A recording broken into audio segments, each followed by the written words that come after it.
Dit, vous êtes un des sages de ce parti, vous connaissez évidemment l'histoire du pays. Sylvanus Olympio a été assassiné, certainement vous avez eu des informations, vous qui êtes âgé. Qu'est-ce que vous pouvez nous dire par rapport à l'assassinat de Sylvanus Olympio lorsque vous êtes en train de peindre le paysage du pays aujourd'hui? Bon. Si c'est que j'avais été informé avant, je vous aurais apporté la correspondance qui a été la goutte d'eau qui a fait déborder le vase, c'est-à-dire la cause immédiate de l'assassinat d'Olympio. Vous savez, Olympio, c'était un bon gestionnaire. Et il ne voulait pas que le Togo soit à la dérive. C'est ainsi que, sans rompre brusquement avec l'ancien colonisateur, il a voulu, au moment de l'indépendance, avoir une monnaie nationale. Parce que être indépendant ne veut pas avoir seulement un drapeau qui flotte, avoir un hymne national, mais il faut avoir l'indépendance économique, l'indépendance politique, l'indépendance financière. Et Olympio voulait l'indépendance économique. C'est ainsi qu'il a écrit il a fait écrire par son ministre des Finances, Auspice Coco, le 10 janvier 1963, une lettre au ministre de la Coopération dans laquelle il demandait qu'on frappe la monnaie togolaise. Il a même donné le libellé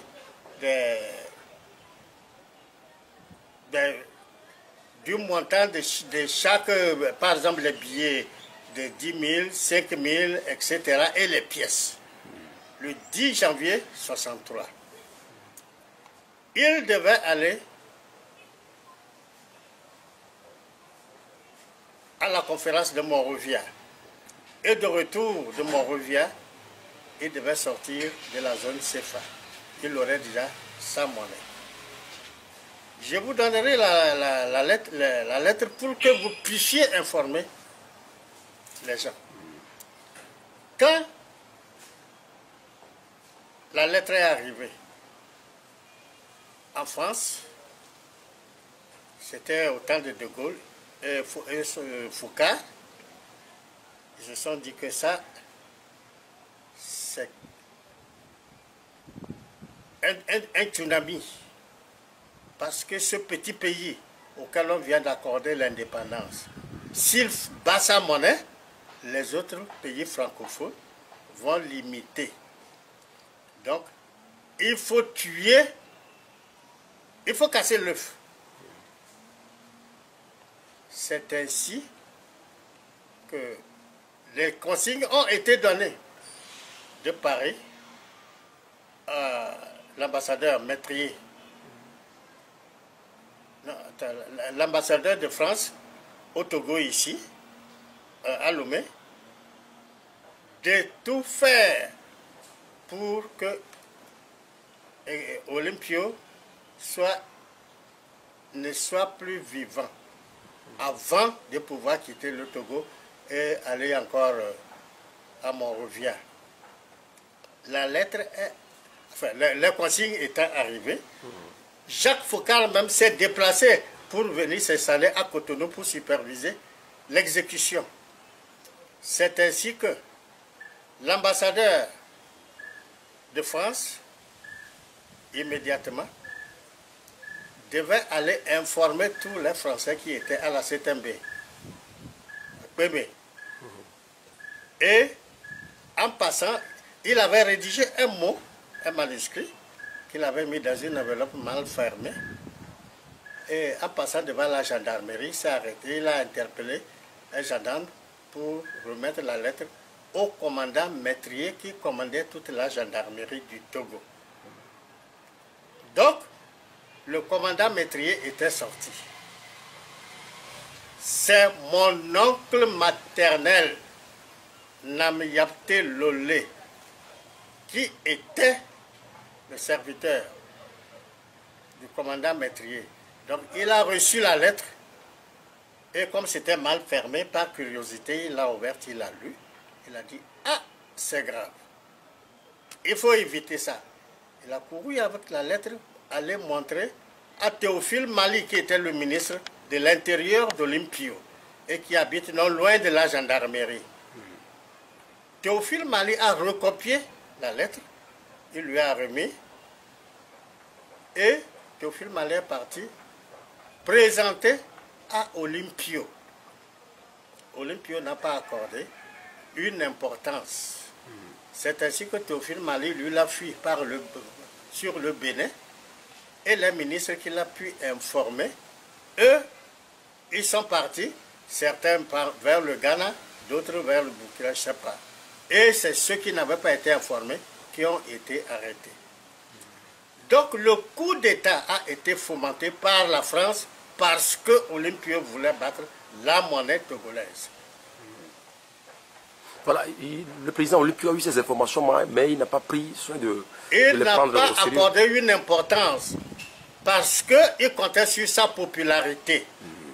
Mais il n'était pas aussi estimé comme il le croyait. Parce qu'il avait dans le pays des gens qui étaient contre lui. Par exemple, les gens du Parti Togolais du Progrès, PTP, et même l'aile militante du culte, la Juventus. Et même, il y a des partis que les Français avaient fait créer pour empêcher les nationalistes d'aller à l'indépendance. C'est le cas du UCPN, Union des chefs de population du Nord, d'Antoine Meyachi et de Mama Fousseni, qui étaient juste des épines sous les pieds des nationalistes qui luttaient pour l'indépendance. Voilà, est-ce que, tel que ça fonctionnait à l'époque, on peut dire que la gestion du pays dans l'intervalle de 2 ou 3 ans de Sylvanus Olympio, c'était une gestion tribale, régionaliste? Non. Olympio n'avait... D'abord, laissez-moi vous dire que la grand-mère d'Olympio est une parente à moi. Elle est de Corbongo. Elle s'appelait Afay. Elle est courte, tête noire. C'est une tante. Donc, Olympio savait que le Nord, sa grand-mère venait du Nord. Et il avait en considération les gens du Nord. C'est ainsi que le président d'honneur du culte, c'était le chef canton de Corbongo, M. Dobli. Donc, Olympio n'était pas un régionaliste. Les gens pourront avancer que quand il a créé son premier gouvernement, il n'avait pris que 2 du Nord. Et pour cause, quand vous formez un gouvernement, c'est avec des gens de confiance. Ceux qui ont fait leur preuve avec vous, c'est ainsi que il y avait Namoro Karamoko, qui était ministre de l'Agriculture, il est de Mango, et N'Djambara, qui était son parent, c'était l'un des inconditionnels du culte dans la savane, N'Djambara. Ensuite, il y a Martin Sankarga. Martin Sankarga, ce sont les députés cultes, les Gagba Laurent, etc., qui ont coopté Martin Sankarga pour qu'il soit ministre. Pour que eux, les députés, ils restent solidaires entre eux et travaillent bien pour leur milieu. C'est eux qui ont proposé Martin Sankarga au lieu d'un de leurs député, qui était député. Donc, Martin Sankarga a été le deuxième du Nord et il était le ministre de l'Éducation nationale.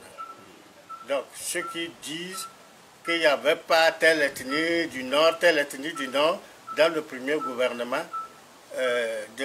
d'Olympio, c'est parce qu'ils ne savent pas ou bien ils ne se disent pas que c'était des gens de confiance qu'Olympio avait choisi pour travailler avec lui. Voilà. Voilà. Sur l'assassinat de Sylvanus Olympio, aujourd'hui, la vérité est loin d'être connue. Qui a véritablement assassiné Sylvanus Olympio? Tantôt, on parle de général Yadema, feu général Yadema, les Français, complicité des Américains. Vraiment, il y a un flou kafkaïen autour de la question. Et Yadema n'a jamais tiré sur Olympio. Et Olympio a été abattu de 4 coups par l'adjudant POC, PAUC, qui commandait la gendarmerie du Nord. Il était basé à Sokodé. Et le commandant Maîtrier l'avait fait venir pour exécuter cette basse œuvre.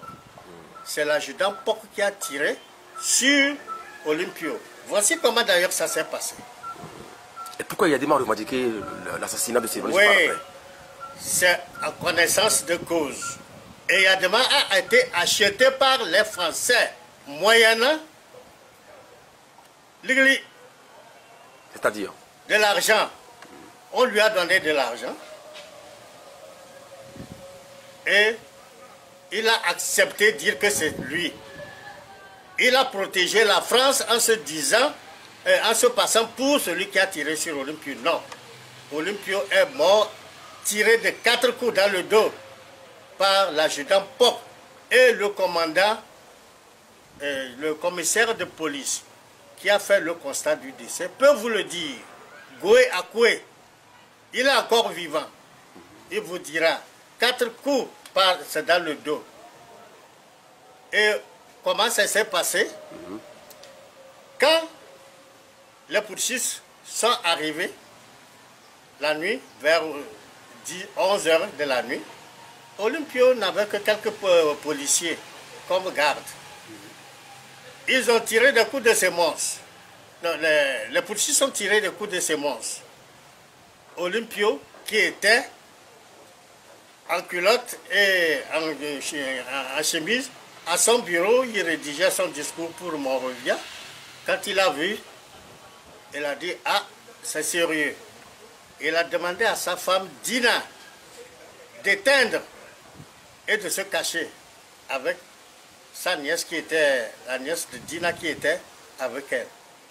Et lui, il a ouvert la fenêtre qui donne sur l'ambassade des États-Unis, il a sauté par là, allait se cacher dans un véhicule de l'ambassade. Et les putschistes sont rentrés, ils ne l'ont pas vu. Ils ont fouillé la maison, ils ont tout fracassé. Et Dina a toujours dit que elle ne sait pas où il est parti. C'est ainsi qu'ils sont ressortis bredouilles. Et il fallait aller rendre compte. Donc, arrivés au camp, ils ont rendu compte à Maîtrier et à l'ambassadeur. Et c'était l'embarras total. Entre-temps, vers 6 h du matin, l'ambassadeur, je crois Léon Poulada des États-Unis, qui a son ambassade à côté, s'est dit que les coups de feu qui tiraient, il a l'impression que c'était au niveau de son ambassade. Il faut qu'il aille voir. Il s'est dépêché. Dès qu'il est rentré avec son chauffeur pour garer, Olympio sort en culotte et en chemise et l'interpelle. Il s'approche, Olympio lui dit que sa vie est en danger, de le protéger. Et l'ambassadeur dit, t'en fais pas. Je retourne chercher les clés du consulat pour venir t'abriter. Et en retournant, il aurait téléphoné à l'ambassadeur des États-Unis, Léon Poulada, pour lui dire que ça ne va pas, il y a Olympio qui est menacé et qui se cache dans un véhicule dans son ambassade. L'ambassadeur de France, de France lui aurait répondu de ne pas s'en mêler, que c'est une affaire togolaise et qu'il s'en occupe. C'est ainsi que l'ambassadeur de France a informé le commandant Métrier, c'est-à-dire le pourchiste, qu'Olympio se cachait dans un véhicule dans l'enceinte de l'ambassade des États-Unis. Et ils sont retournés, c'était vers 6 h du matin maintenant. Arrivés comme ils savaient où le trouver, ils ont sauté par-dessus la clôture, ils sont allés directement au véhicule garé, ils ont ouvert, ils l'ont trouvé, ils l'ont dit de sortir, il est sorti. Qu'est-ce que tu fais ici? Mon patron va en tournée et je suis venu pour l'entretien du véhicule. Allez, avance. Sur la rue, comme déjà le jour pointait déjà, il fallait éviter le scandale. C'est l'adjudant Poc qui a dégainé et qui lui a tiré dans le dos. Si on faisait l'autopsie du corps, on trouverait que les balles, ce n'étaient pas des balles ordinaires des fusils, je crois, les masses là, les mètres 35 là. Ce n'était pas les balles des fusils masses, mais c'était des pistolets de l'adjudant Poc. 4 coups. Et l'adjudant Poc s'enorgueillissait même en disant, en montrant que c'est avec ça qu'il a ce pistolet qu'il a tué Olympio. Et c'est avant de quitter le Togo qu'il a remis ce pistolet à Eyadema. Donc, Eyadema n'a pas tué Olympio. Et si vous suivez même les déclarations, les Français croyaient qu'Olympio avait été déjà exécuté la veille. Et RFI avait déjà même annoncé sa mort, alors qu'il n'était pas encore mort. C'est le matin du 13 qu'il a été tué. Donc, si vous suivez les déclarations, vous verrez que c'est décousu. Et tout a été figalé pour que Eyadema lise et se passe pour le père du coup d'État. Voilà, c'est ça. Depuis lors, le Togo est plongé dans une situation vraiment très difficile au jour d'aujourd'hui. Et vous gardez encore de souvenirs, de son souvenir par rapport à cette situation jusqu'au jour d'aujourd'hui? Au temps d'Olympio, Olympio n'a pas dirigé longtemps le pays. Ben, c'est quelqu'un qui a marqué. Vous voyez par exemple l'hôtel Le Bénin, qui est devenu hôtel Ibis.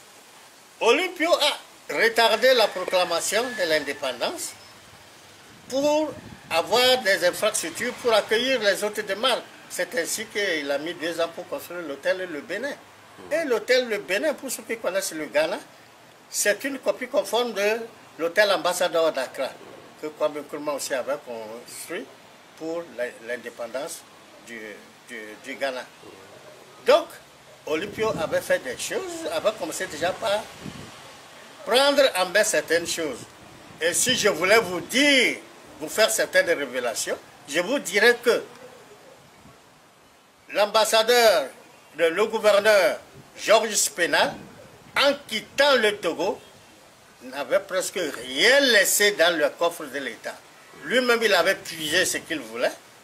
Et les gardes qui étaient de faction la nuit au gouvernorat, ils en avaient aussi puisé. Je connais l'affaire. Ils en avaient puisé. Et exprès, il a laissé le coffre ouvert pour faire semblant que c'était un oubli et que les gens ont volé l'argent. C'est faux. C'était volontaire. Donc, il a laissé